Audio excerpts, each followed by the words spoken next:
Hello, everybody. I think we're finally ready to get started here. A few minor technical difficulties always makes for a really excellent talk in the long run. Welcome to the 2026 Starker Lecture Series.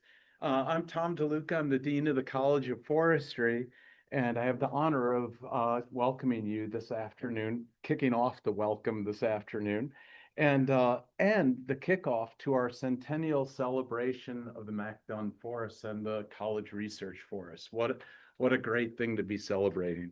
The Starker Lecture Series was established in 1985 by the Starker family to commemorate the lives and professional contributions of TJ and Bruce Starker. Both were graduates of the College of Forestry. TJ was part of the college's first graduating class and later served as one of its early faculty members. And he lived what he taught, and he began purchasing cutover lands within the area around Corvallis. And over time, these lands became known as Starker Forests, a family forestry enterprise that exemplifies the best of private and family forest management. TJ also played a significant role in the acquisition of the lands that are now part of the McDonald Forest, a history that you're going to hear a lot about today. Over the years, Starker lectures have addressed topics ranging from local issues to those global in scope. And a lot of these lectures have generated very lively discussions at their termination, and they've stimulated thought-provoking work, which is exactly what a university lecture series is intended to be about. This year marks a few important milestones. First, it's the 41st year of the Starker Lecture Series. It's the 90th anniversary of Starker Forest. A little round of applause for the Starker. 90 years. And 100 years of stewardship of the McDonald Research Forest. Another little round of applause. As we recognize that more recent history, it's really also important that we acknowledge that long before Oregon State began managing this land, it was stewarded for generations by the Kalapuya people.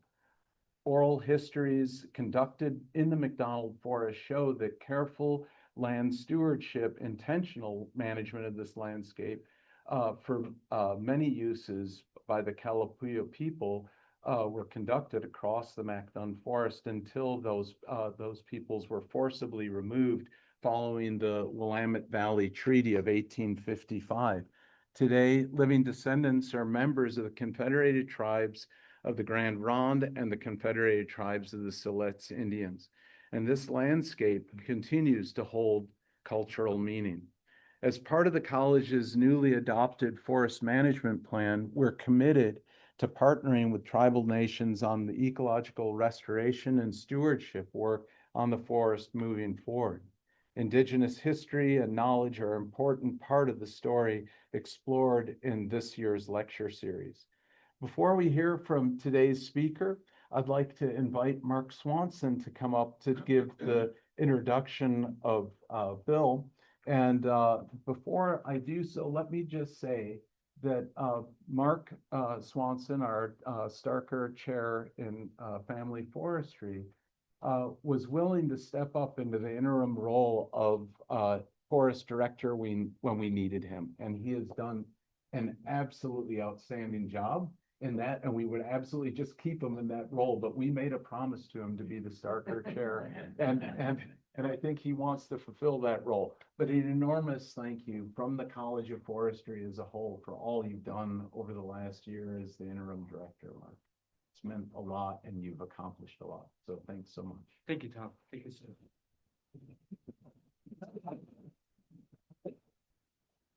Hello, everyone. Good afternoon. Thank you, Tom, for your words. And again, welcome to the College of Forestry.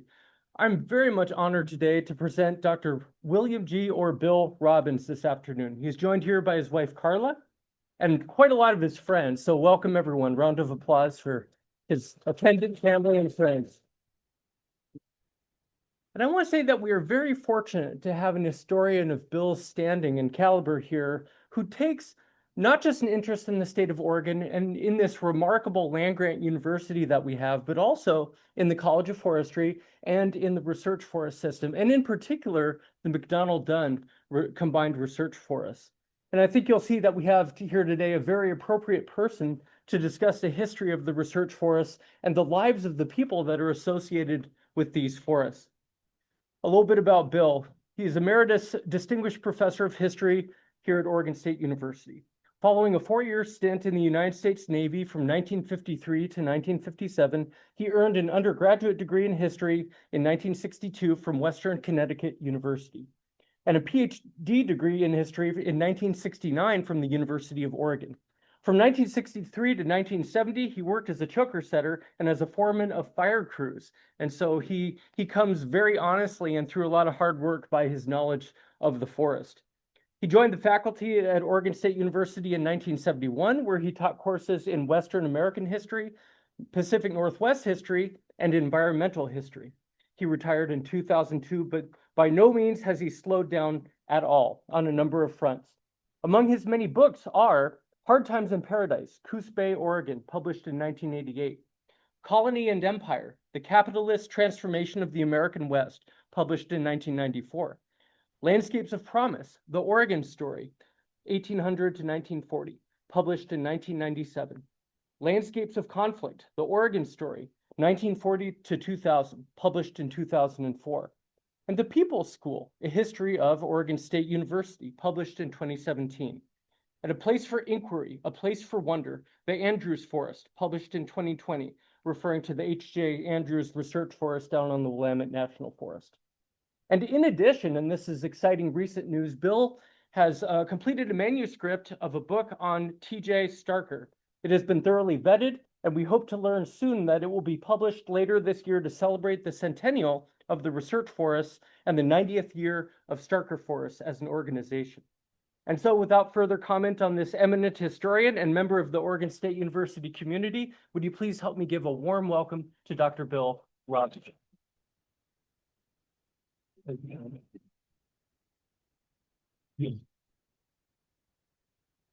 Mark Twain had a phrase about someone, he laid it on a little thick. So thank you, Mark. I have to tell a quick story about Mark. I had met him once out at Peavy Arboretum. And then on October 5th, I was monitoring the annual 25-kilometer run out at Peavy Arboretum. And I was at the first mile marker. Runners came down from the cabin downhill, and there was an early start. Everything went fine. The regular start, 60 thundering runners come down. And then right where I was standing, it turned into a single track trail. About halfway through, somebody jumps out and grabs me, tackles me, and then said, let's have coffee or something, jumps back in. I couldn't figure out who it was. So I looked at the list of people that were, I don't know many runners these days because I'm older than any of them. And the only person I recognized was Mark Swanson. And so he didn't knock me over or anything, but it startled me. I didn't know who the heck it was. I want to thank the Starker family. Bond Starker is here today, and Bond and several other people associated with the Starker family, employees, and so forth have become very dear friends. And so, Bond, thank you for being here and for everything else. Is Anna Starker May here? Oh, hi. She is one of the 3 people, 4th generation Starkers, that oversee the Starker business model. Mark Vomisil, back there, started working for Starker in 1974 and continues today. And he is my source of inspiration and information having to do the Starker enterprise. He's been very helpful and a very dear friend. Lyndon Hilton, a person to be recognized with. He did his master's thesis on Peavy Arboretum from the Missoula floods 15,000 years ago to about 13,000 years ago to the present and his thesis was finished in 1998. Lena Di Gregorio, I don't think is here. She is the coordinator for the H.D. Andrews Experimental Forest, a dear friend and neighbor, and she keeps me on the straight and narrow when it comes to some of the pieces that you'll see here and the images that I have. And Rachel Lilly. Rachel Lilly is an archivist, and I spent a summer, 2 summers ago, in the OSU archives working on the Starker biography. And Rachel was the best person at all to listen to my stories, to come up with Starker quotes and everything that she loved. And she's here this evening. And I want to honor Lyndon Hilton, who authored, after an earlier version of this talk that I gave that was truncated and a lot shorter, about the relationship between McDonald Forest and the community, which is in part what my talk is all about, is what's inspired my presentation. And I'm going to read to you what he wrote to me about that issue. I have always thought of research forests as a demonstration tree farm, or even a large park or arboretum, modeled to reflect the diverse uses that are taught under multiple use and opportunity directives in the School of Forestry. I have also thought of research forests as a kind of reluctant, self-conscious urban neighbor whose every move is scrutinized by demanding city neighbors. I love that statement. So that comes right to the origins of this presentation. The story begins in June 1924, when OSU Research Forests announced the woodpecker harvest was to take place in July, August, and September of 2024. Running friends, some of my dearest friends, were upset because the word out was it was going to clear cut 60 acres up and around Crone Miller Lake. A local critic issued falsehoods about the harvest. Woodpecker, this person said, would be a clear cut, harvesting the biggest trees for profit. Woodpecker, in fact, was just the opposite. It involved larger rotations, different species, different age classes, and open spaces for new seedlings to take root. My photo? This is not working, sir. Sorry. Oh. Where's the tech people? Just hit the space bar, if you will, there. Try that. Hit it again. Yeah. Yep, you're good, Bill. How about you? This is not working, sir. Sorry. Can this reach over to where So you Mark? can press this button. If I don't do You it, don't want to do it? no. Okay. Can you pull a chair around? Yeah, I'll come around. Sorry, Bill. Yeah. I gave a talk once before, and I always come prepared for Murphy's Law. And I sent my thumb drive to, I think it was down towards Klamath Falls, to somebody, and they could set it up and they'd have everything ready. Well, in the early days of PowerPoint, projectors, or rather laptops, often didn't interface with the projector. And the tech guy was there, kind of a tech guy. And anyway, it didn't interface. So there was a small audience, so they gathered around the computer screen and everything. And I said, I came prepared for Murphy's Law. And this guy says, hi, I'm Murphy. Anyway.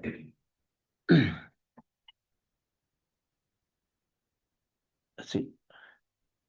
Not that. Is that the right? That's the wrong one. You want one back, Bill? Yeah, back one more. One more. Yeah, right Okay. there. There we go. This is a photo I took about a year ago after the woodpecker cut. And I just wanted to see for myself what this 60-acre clear cut was going to be like. And what I learned, of course, as the College of Forestry released, was this was an effort on a south-facing slope to do a thinning operation to develop different age classes of species and to open spaces for new root seedlings to take root and so forth.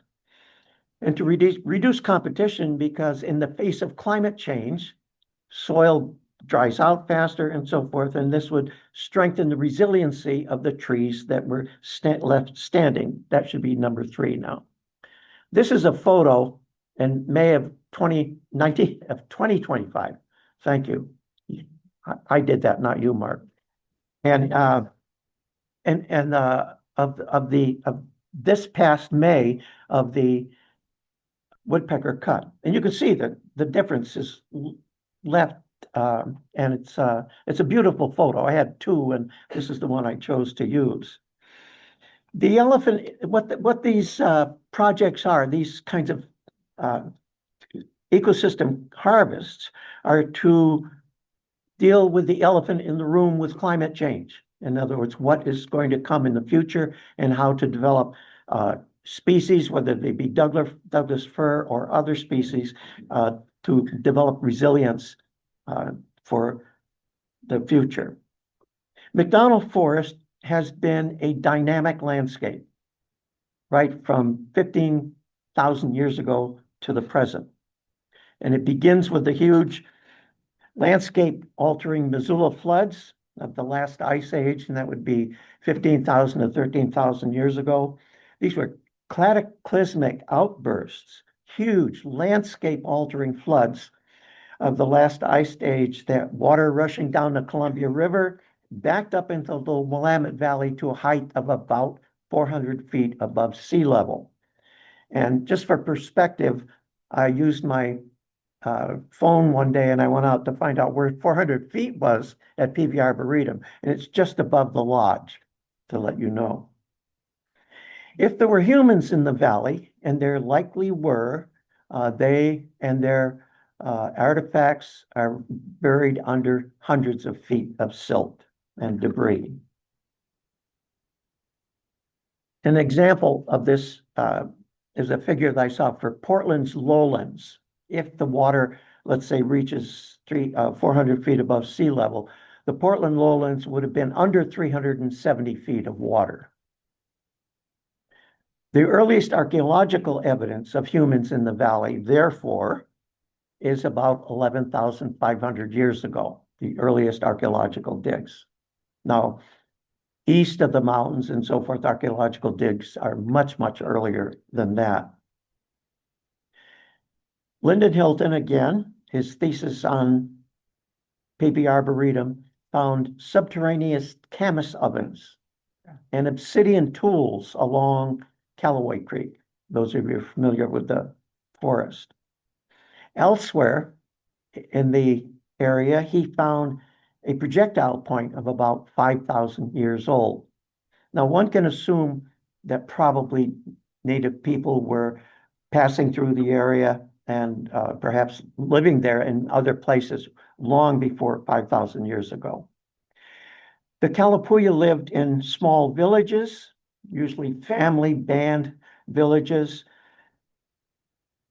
living along major tributaries to the Willamette River. Let's say the Marys River would be one, and the villages would be above floodplain, the permanent villages, and all the major rivers had different bands of the Kalapuya. They subsisted on camas bulbs, berries, other plant foods, and animals of various kinds. And I read different versions, but I think the evidence by archaeologists is that by the mid-valley and the upper valley, they did not live on salmon because of Willamette Falls. There were no salmon remnants, in other words, debris in the digs that have been done, especially on the upper Long Tom River area where some of the best digs have been done. No evidence of salmon. Now, there may have been some instances where they traded for salmon from the downriver people. After Euro-American contact, the Kalapuya and others were subject to old world diseases of which they had no biological immunities. Among other diseases, there was smallpox, measles, and other diseases. The most severe and best documented of all the diseases in the Willamette Valley was a series of malaria epidemics that extended from 1830 till 1833. They were devastating.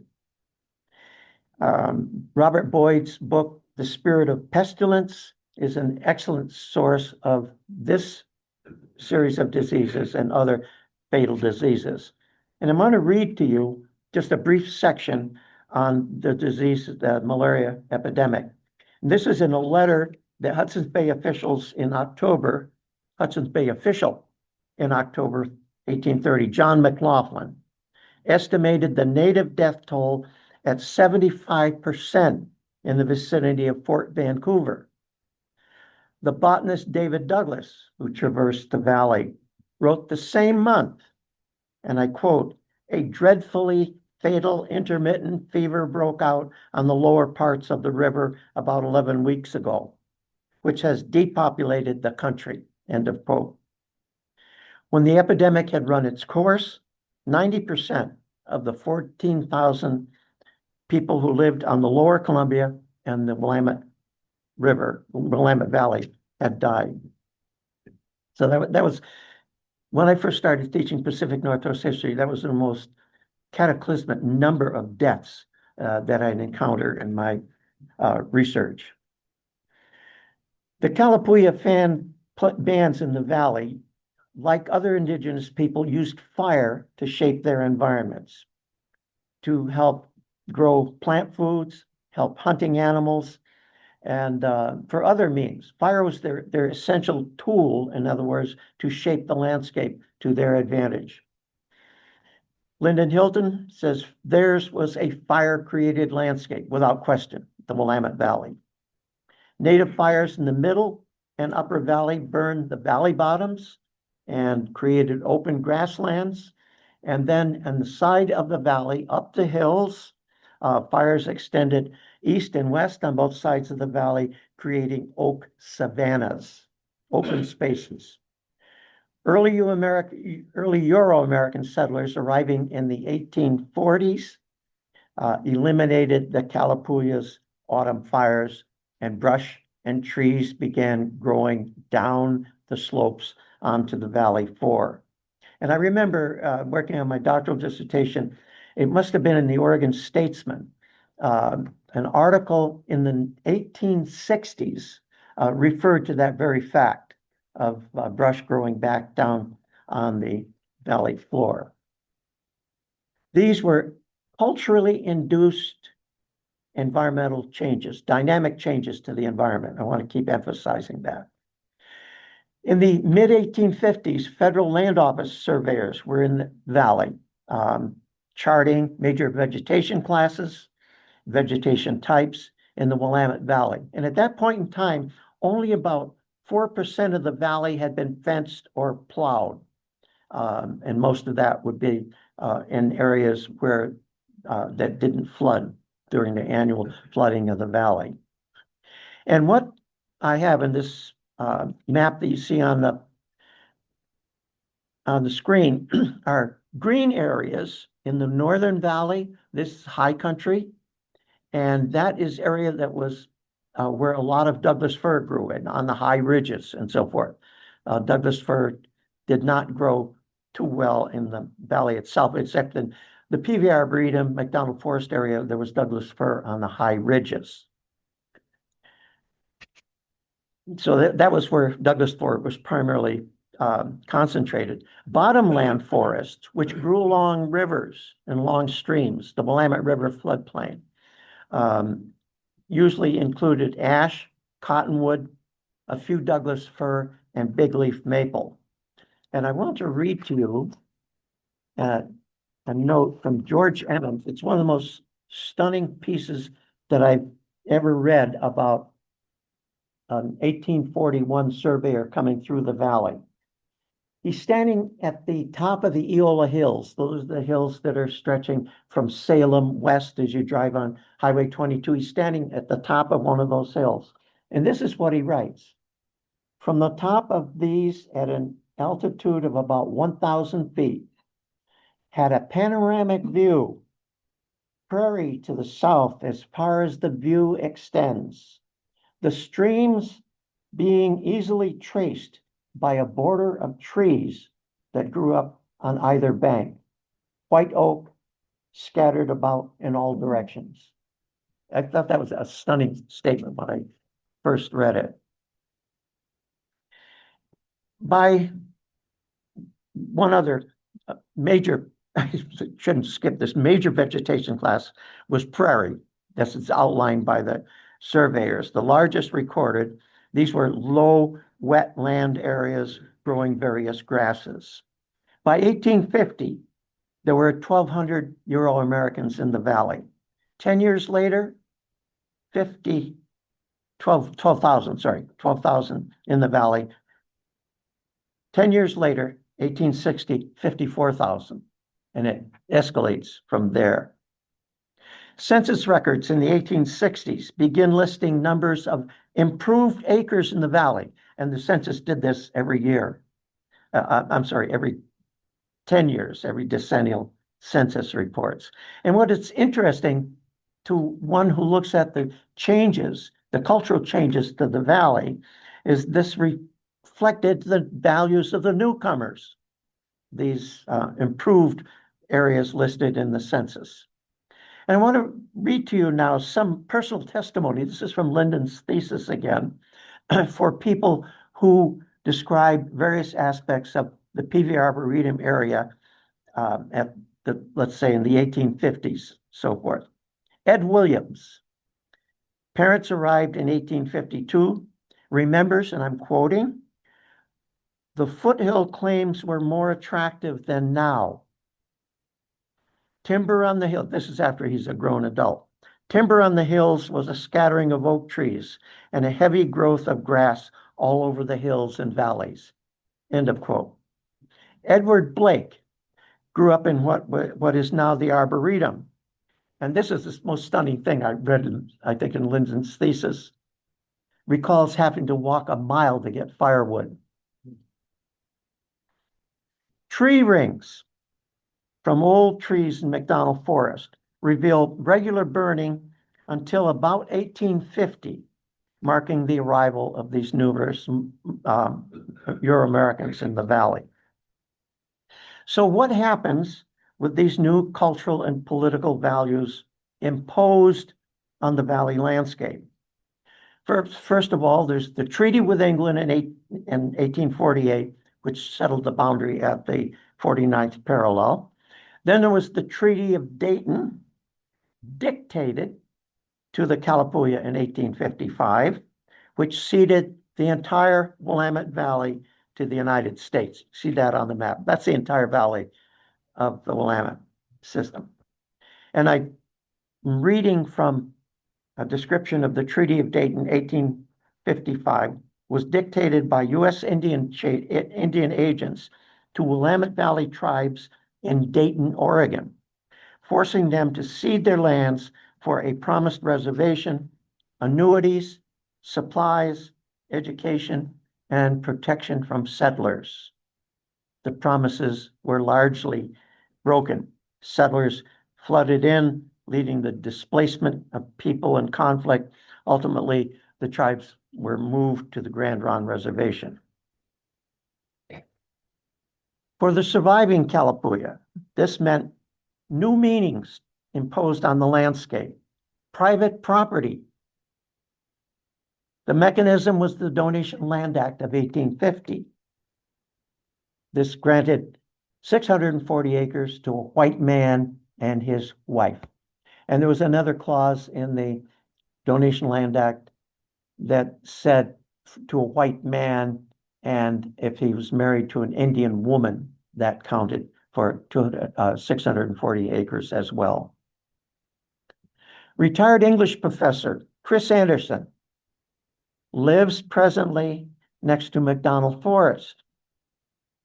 And I discovered this, he wrote in a literary magazine about 15 years ago that his house is on the donation land claim of Price Fuller. And I quote, "We live on his upper pasture." Now, what happens with the elimination of fire? Here's two images on the screen. Bald Hill in 1912. That's a striking image. And Larry Landis, is Larry here? Oh, and I have to honor Larry too. He's the guy who finds every viable photograph that's available in OSU archives. Anyway, Larry agreed with me that this was an excellent image. Do you have the? No, beyond, there you go. Oh, there we go. Yeah. This is looking at Oregon State College then, looking west toward Bald Hill. You know why it got its name, Bald Hill? Well, you can see the slopes around there are treeless, or very few trees, probably scattering of oak trees as well, white oak. So this is a striking. And then today, it's not the same environment, but you can see how the elimination of fire and decades and decades of settlement by Euro-Americans has created a whole different environment. Completely different from that before. That's a remarkable rendition, I think, for difference. Oregon Agricultural College and Thurman James Starker. Starker was born in Kansas, moved to Oregon in 1907 with his parents, and his father was a carpenter. They lived in Portland. He graduated from Portland High School. It's in the literature, it's referred to as the Portland High School, probably the only high school in Portland. And he enrolled in Oregon Agricultural College in 1908. And it's interesting that he enrolled in forestry. And there's no straight line to say why he did. My guess is that Portland had sawmills.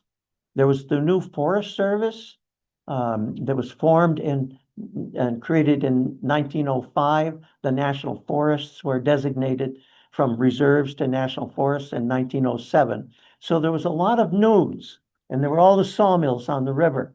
I think that for an enterprising young person who's going off to college, this obviously fed heavily into his decision. He was enrolled as a sophomore because he was a high school graduate, and he took extra classes at OAC, and he graduated in the first forestry class in 1910. So he spent 2 years at Oregon Agricultural College. George Peavy arrived in January of 1910. In other words, when Starker was finishing his last term.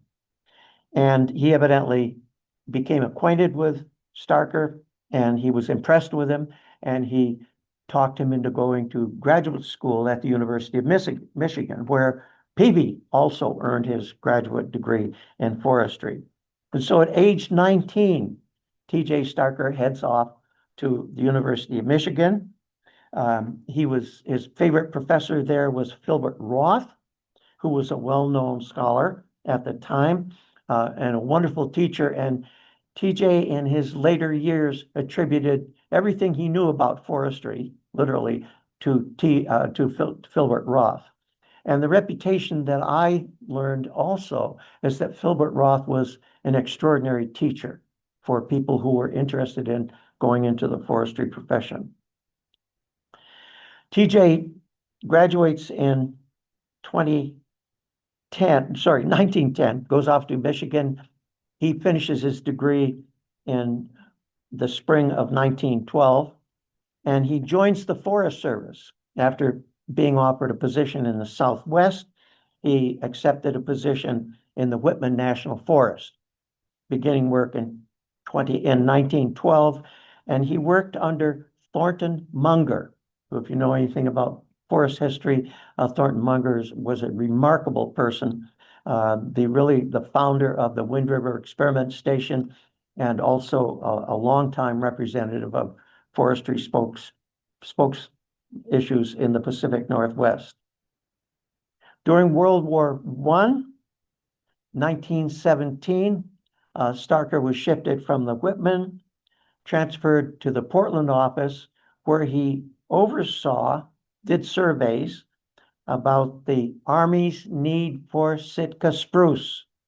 And the Army, actually, U.S. Army formed the America's Spruce Production Division in the summer of 1917 and along the Pacific coast. And that was to cut Sitka spruce, which was lightweight in the use of building airplane wings. And airplanes then were a new aerial weapon in warfare. During the war, he traveled widely, and he made friends in the Eon building in Portland, where he was located, with the Western Pine Association. And TJ evidently was upset with his salary in the Forest Service, which hadn't budged in the nearly 8 years that he was with the Forest Service. And so he hired on in 1919 with the Western Pine Association. And he was known as traveling secretary. And then he had another position as head of the box division and that's what Pine went into, was building fruit boxes and so forth. And anyway, he worked for Western Pine for 3 years, from 1919 to the spring of 1922, when George Peavy bumped into him in Portland and talked him into coming to Oregon Agricultural College as a faculty member in the School of Forestry. It's a remarkable story. The connection between Peavy and Starker was always direct. As you'll see, it happens further on, his importance to both the College of Forestry and the forest lands that they now hold.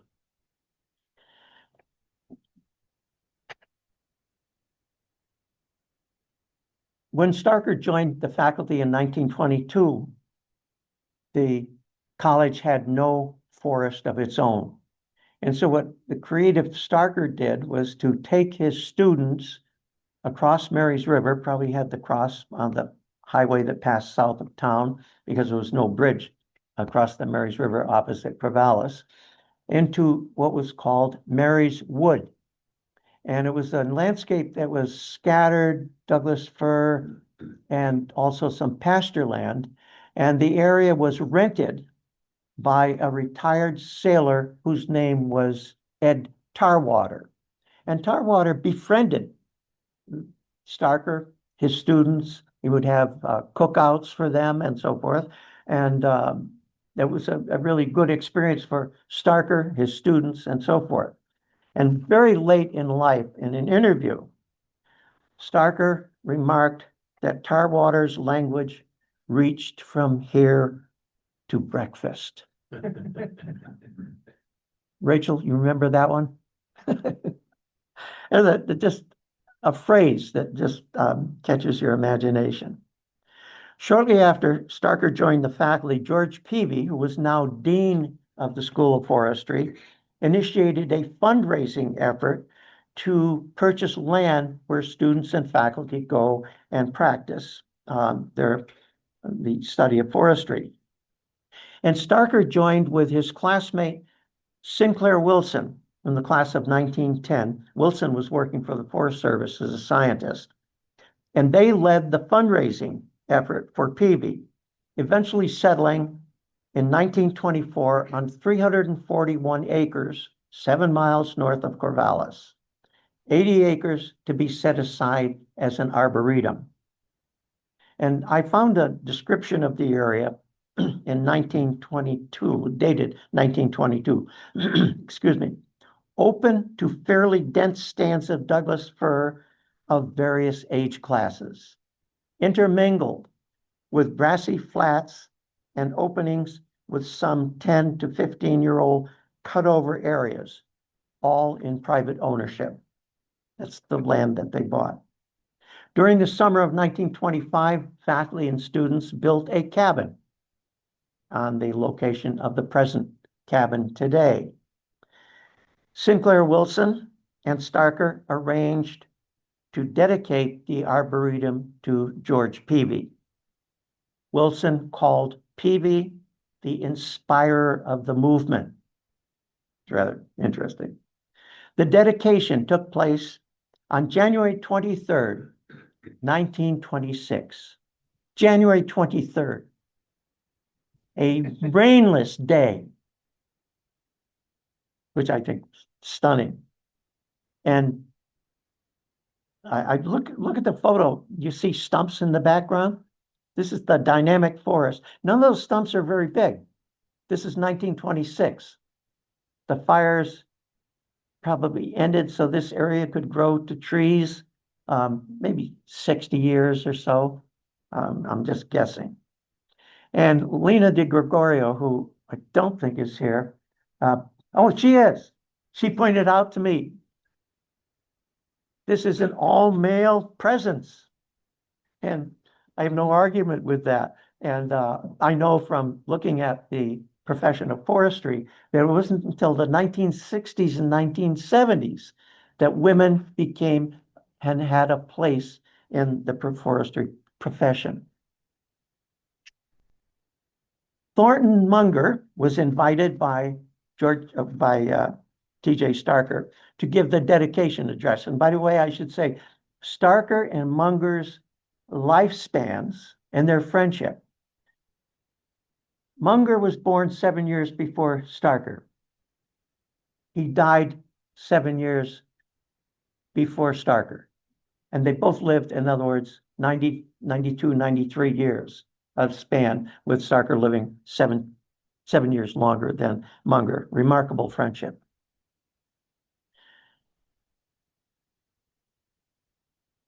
The original cabin, I should add, Thornton Munger's address, dedication address. He praised the Arboretum as a research laboratory, a mecca for students of dendrology, a paradise for the lover of trees. An incredible gift for language. The Arboretum itself, Starker referred to as his silvicultural laboratory.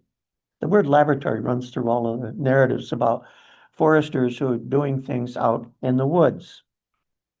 There are volumes of material in the Starker papers reflecting his interest in silviculture, his lecturing, and sharing that knowledge with students. It was remarkable. I mean, if I spent all my time looking through those papers, I'd still be there.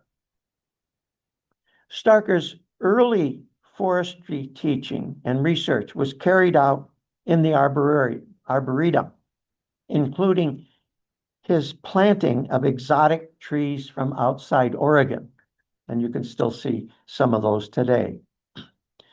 The Arboretum quickly became, it was founded, let's say, in 1925. It quickly became the site for Oregon's federally funded Clark McNary Forest. This was a federal law in 1924 that gave money to states to create nurseries themselves. This is a period of time when there were great national fears that we were going to run out of trees. And Oregon took advantage of that, the legislature deciding to accept the Clark McNary funds and to locate it on the new Arboretum. And in 1926, crews began cutting trees, dynamiting stumps, and they built some 100 seed beds in the nursery in a very short period of time.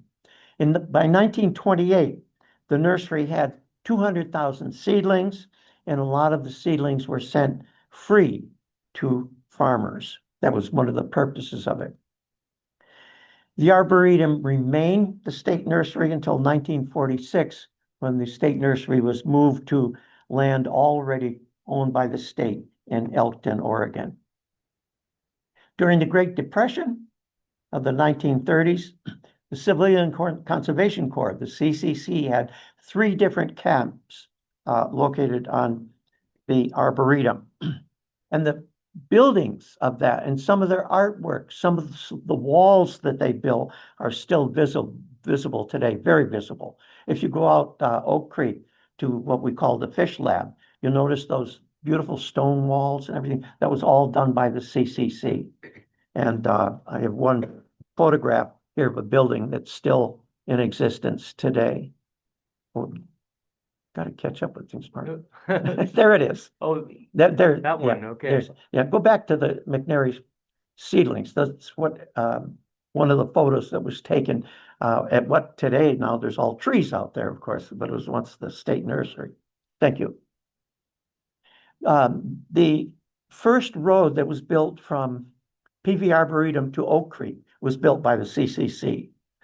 And the dam, the Cronmiller Lake is a dam. This was actually a big mud wallow where cattle used to get stuck in. That was cleared out by the CCC, dammed, and that was to provide water for the nursery. And you can still see if you walk through those trees, and there you see some of the old irrigation pipes are laying around, still visible today. Mary McDonald, one of Oregon State University's best-known benefactors, with good reason. A wealthy San Francisco widow, Mary McDonald proved to be very generous to Oregon State College School of Forestry. The first donation she made was a section of land in Jackson County in 1927. A section of land is 640 acres. And the college, the university, held on to that land until sometime later, and I have the year here somewhere, until 1949, when the college sold it. She also gifted scholarships to Oregon Agricultural College, Oregon State College, for 2 students, and that I believe is still in existence today. It was in the 1970s, and somebody told me it still is in existence today. Thank you. Remarkable. After the scholarships for forestry students, her major gifts began in 1929, and I quote, this is her words, "to acquire land in the vicinity of the college for use in experimental planning for reforestation." She selected George Peavy, whom she knew when George Peavy was in California working for the Forest Service before he came to Oregon Agricultural College as a professor. And she appointed Peavy as the dispenser of the funds. He was her agent, in other words, in distributing the money. Peavy appointed T.J. Starker to identify, negotiate, and purchase contiguous properties for the forestry school in the midst of the Great Depression. Got to keep that in mind. So Starker went about his business making purchases in sizes that ranged from 40 to 240 acres. Most of the acquisitions, if you're interested in surveying, were in section 36. When Mary McDonald died in 1935, the forest had been named in her honor. It totaled 3,000 acres. That's the guts of what today is McDonald Forest. The Dunn component to the forest is related to World War II, Camp Adair, and so forth. 6,200 acres were training grounds for Camp Adair. After 1942, when the war ended, Dean Paul Dunn of the College of Forestry acquired property through the War Assets Administration. And it wasn't a simple, easy, done deal. He had to deal with a presidential administration that was reluctant to spend that money, first surveying and then purchasing the property. The War Assets Administration had requirements. The college was to use the property as a teaching laboratory for 25 years. And great care should be given to explosives on the property. I want to turn to the bedrock now, what we know as research forests. T.J. Starker was the first person to initiate research projects, his students providing the labor, always. The most prominent of his ventures, and still in existence today, is the Post Farm. Established in 1928 and still operating today. Today, utility companies provide funds for the treatment of various posts. That's TJ. Suit, white shirt, tie, measuring posts. One other prominent research project involved a report by a Forest Service official, William Sparhawk, who did a report about the European practice of removing leaf and litter from the forest floor. That's a quotation. That was published in 1919.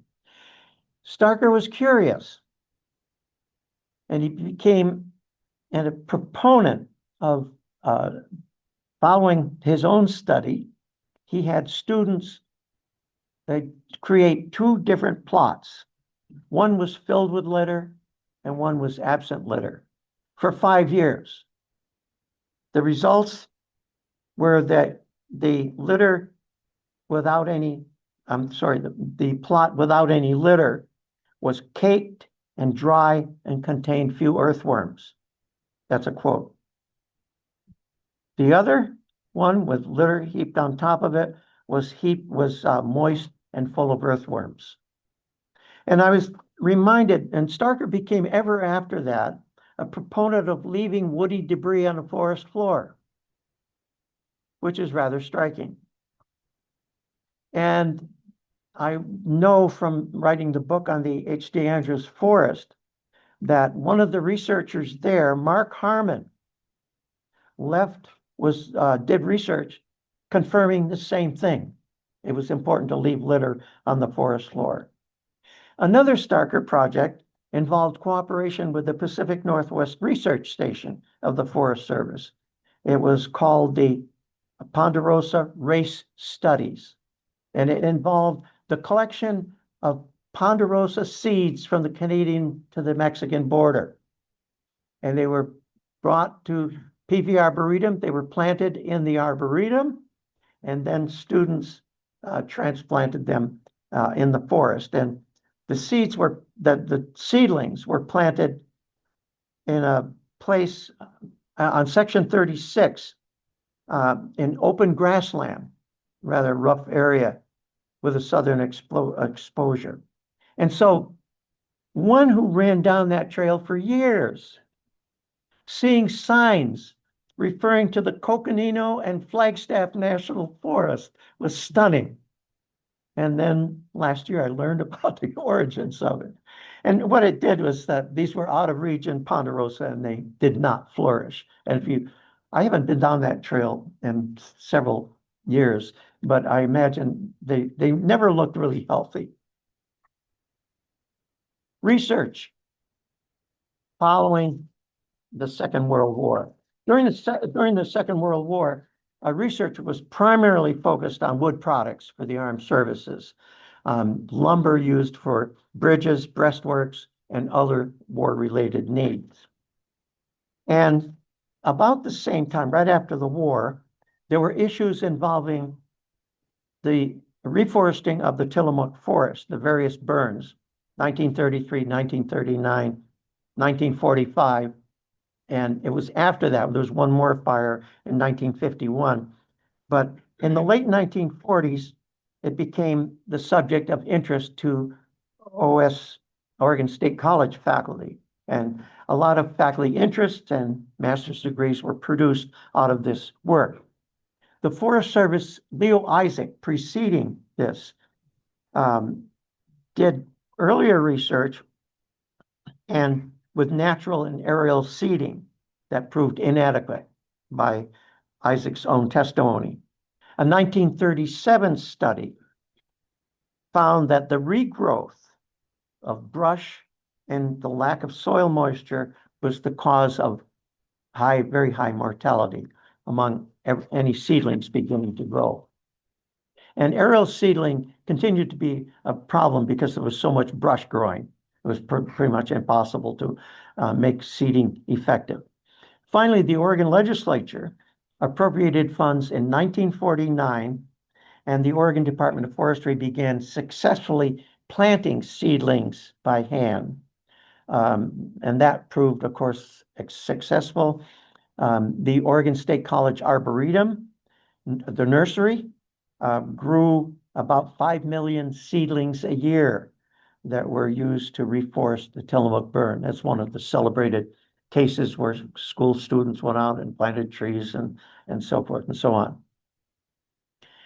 The beginnings of ecosystem research at Oregon State University interests me greatly.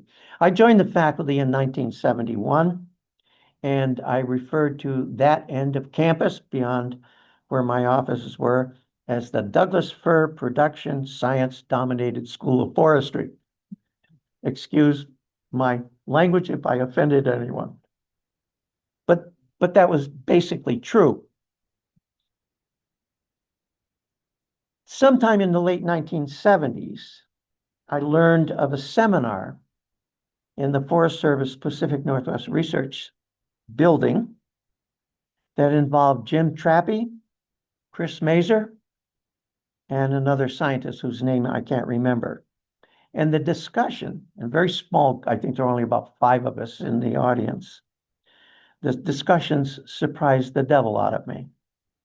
Animal and bird species depended on old growth trees, the fallacy of European foresters raking the forest floor clean, and inherent problems with plantation forestry. And what that meeting did was to open my eyes to larger realms of forest science. And of course, I should have been much more aware. I knew, of course, of Rachel Carson's Silent Spring, which was published in 1962. Congress passed the Wilderness Act, 1964, created the Environmental Protection Agency, 1970, and the Endangered Species Act, 1973. So there was spin-off, in other words, what was happening nationally and changes in the College of Forestry. I think another facet that was important to OSU foresters, and that was the beginnings of their cooperation with the H.J. Andrews Experimental Forest, 50 miles east of Springfield, the road leading into the forest headquarters, just beyond the headwaters, the head of Blue River Reservoir. When Andrews Forest scientists participated in the International Biological Program beginning in 1969 into the early 1970s, certainly scientists that participated in that program. It opened opportunities for new research opportunities for OSU graduate students and faculty. It further also advanced the idea of ecosystem forestry. I'm going to just spend briefly here a section on the research forests and its 8 smaller forests that some of you know something about it. And thanks to Mark Bomasel, who reminded me of this. The 8 smaller forests provide research and educational opportunities for different vegetation types. They're very different, varying in size as well. They are, and I'll list them, Blodgett, Cameron, Collins, Madison, Oberthofer, Ramsdell, and Tualatin Mountain. And I'll mention briefly three of them. The oldest one is the 2,432 acre Blodgett Tract, acquired in 1923. It's an upland forest of Douglas fir and the northwestern Coast Range. And its function is referred to as a managed working forest.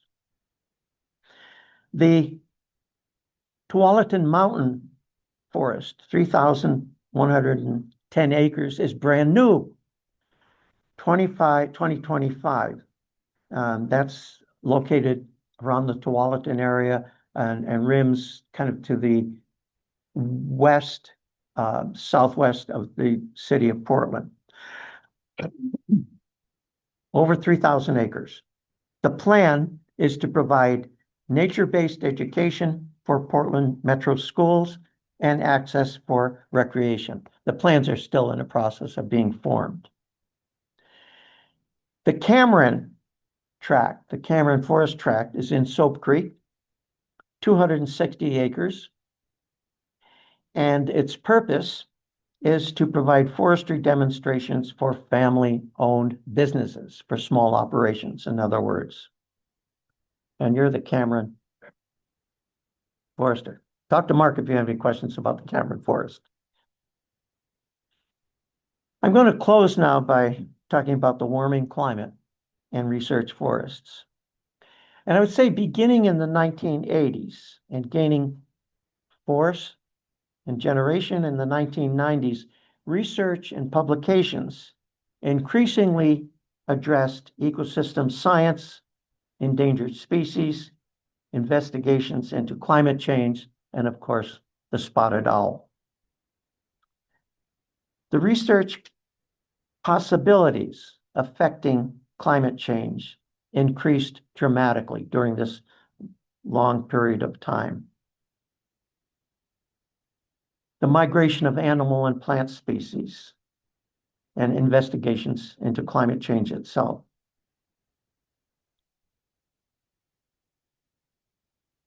A Yale forester, Zach St. George, and I quote, stated, "As climate warms, a rearrangement of the world's plant life blooms," and I would add animals to that. And of course, this is much later, and we're alive and living in the presence of those changes. One important research forest study that starkly reveals the threat from climate change is a very recent investigation by Max Bennett and David Shaw. Is David Shaw here? No. They published a 2023 article in the Journal of Forestry, and I quote, "Recent Douglas fir mortality in the Klamath Mountains ecoregion of Oregon, evidence for a decline spiral," end of quote. What their research did was to reveal significant mortality among Douglas fir on hot, dry slopes. And what happens is the lack of water is not the killer. It invites flat-headed fir borers and other biological agents which attack the drought-stressed trees and kills them. It's an incredible study, and you can see here the photograph on the screen that reveals the damages. Those findings, I think, may portend future danger for other zones of predominantly Douglas fir, and I would say could be McDonald Forest. Research forests faculty have been pursuing resilience investigations, how to create forest landscapes that will withstand a warming future. That brings me back to the woodpecker cut. And when I was wrapping up what I wanted to say here, I wrote a passage that I'm going to read to you. On its 100th anniversary, Research Forests faces an improbable future. it is confronted with unprecedented questions about probabilities brought on by accelerating rates of climate change. Droughts, heat domes, windstorms, rain on snow events, and wildfires. And just as my own contribution to this, I have this table that I created for public talks that illustrates the number and size of wildfires that are increasing at an alarming rate. I put this table together for other purposes and I changed some of the figures that I got, but I think this underscores the question before us about climate change. Oregon fires by decades, and the stunning, look, the fires in the 1970s, only one fire larger than 5,000 acres. In the 2020s, halfway through the decade, 79 fires, 5,000 acres or more. Climate change is not a hoax. Thank you.